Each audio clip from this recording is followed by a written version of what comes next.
आज हम बात करेंगे एक ऐसे आयोजन की जो न सिर्फ जनता की समस्याओं को सुनता है बल्कि कुछ ऐसी मांगे भी सामने लाता है जो सुनकर आप हंस पड़ेंगे। जी हाँ, हम बात कर रहे हैं सुशासन तिहार 2025 की, जहां 3 लाख से ज्यादा आवेदनों में कुछ अजीबोगरीब मांगे वायरल हो गई। जैसे किसी ने मांगी बाइक तो कोई ढूंढ रहा है दुल्हन। लेकिन इसके पीछे की असल कहानी क्या है, इस वीडियो में हम जानेंगे कि सुशासन तिहार क्या है, इसकी मजेदार मांगे और कैसे ये जनता की समस्याओं का समाधान कर रहा है। तो चलिए शुरू करते हैं। नमस्कार, मैं चंद्रशेखर और आप देख रहे हैं नव प्रदेश टीवी। सुशासन तिहार 2025 का एक ऐसा अनोखा आयोजन है जो सरकार और जनता के बीच की दूरी को पाटने का काम करता है। इसका मकसद है पारदर्शी संवाद कायम करना, जन कल्याणकारी योजनाओं की समीक्षा करना और विकास कार्यों में तेजी लाना। इस बार के तिहार में 3 लाख से ज्यादा आवेदन आए, जिनमें शिकायतें, सुझाव और कुछ ऐसी मांगे शामिल है जो सोशल मीडिया पर खूब वायरल हुई।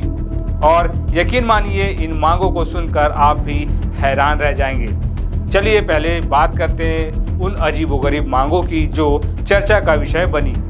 सरगुजा के एक गांव के युवक ने सरकार से बाइक मांगी क्योंकि उसे ससुराल जाने में दिक्कत हो रही थी। अब भाई साहब को ससुराल जाना है तो सरकार बाइक दे दे, ऐसा सोचा उन्होंने। एक और शख्स ने तो हद कर दी, उन्होंने सरकार से दुल्हन ढूंढने की मांग रख दी ताकि उनकी शादी समय पर हो सके।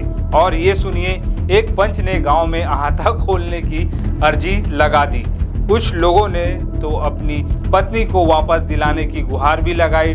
अब ये मांगे सुनकर हंसी आती है, लेकिन ये दिखाती है कि जनता कितनी सहजता से अपनी बात सरकार तक पहुंचा रही है। लेकिन सुशासन तिहार सिर्फ इन मजेदार मांगों तक सीमित नहीं है। इस आयोजन में ज्यादातर आवेदन गंभीर समस्याओं और जन सुविधाओं से जुड़े हैं। मिसाल के तौर पर लोगों ने सड़क, बिजली, पानी जैसी बुनियादी सुविधाओं की शिकायतें की। कुछ गांव वासियों ने तो मुख्यमंत्री से हेलीकॉप्टर में उनके गांव आने की मांग की ताकि उनकी समस्याएं तुरंत हल हो। और खास बात यह है कि सरकार ने इनमें से कई मांगों का तुरंत समाधान किया।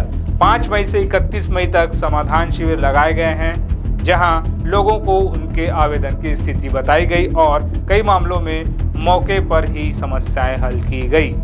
सुशासन तिहार की खूबी ये है कि ये ऑनलाइन और ऑफलाइन दोनों तरह से काम करता है। लोग ऑनलाइन आवेदन कर सकते हैं या समाधान पेटी में अपनी शिकायत डाल सकते हैं।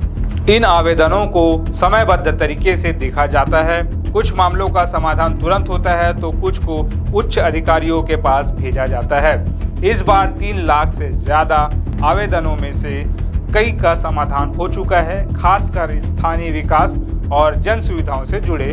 मिसाल के तौर पर एक गांव में सड़क की मरम्मत का काम शुरू हुआ तो कहीं बिजली की समस्या हल की गई। अब सवाल यह है कि क्या सभी मांगे पूरी हो पाई? जवाब है नहीं। कुछ अजीबोगरीब मांगे ऐसी थी जो सुनकर आप हंस पड़ेंगे, लेकिन इसका मतलब ये नहीं है कि सरकार ने कोशिश नहीं की। सुशासन तिहार ने पारदर्शी संवाद और त्वरित कार्रवाई की प्रक्रिया को मजबूत किया है। इस आयोजन ने दिखाया कि सरकार जनता की हर बात को सुनने को तैयार है, चाहे वो सड़क की मांग हो या बाइक की, और यही इसकी सबसे बड़ी ताकत है। सुशासन तिहार 2025 ने न सिर्फ जनता की समस्याओं को सुना बल्कि कई मांगों को पूरा भी किया, चाहे वो अजीबोगरीब मांगे हो या गंभीर शिकायतें। यह आयोजन दिखाता है कि सरकार और जनता के बीच का रिश्ता मजबूत हो रहा है। अगर आपको ये वीडियो पसंद आया तो लाइक करें, शेयर करें और हमारे चैनल को सब्सक्राइब करें। आप बताएं, सुशासन तिहार में आप क्या मांग रखेंगे? अपनी राय कमेंट्स में ज़रूर लिखें। मिलते हैं अगले वीडियो में, तब तक के लिए नमस्कार।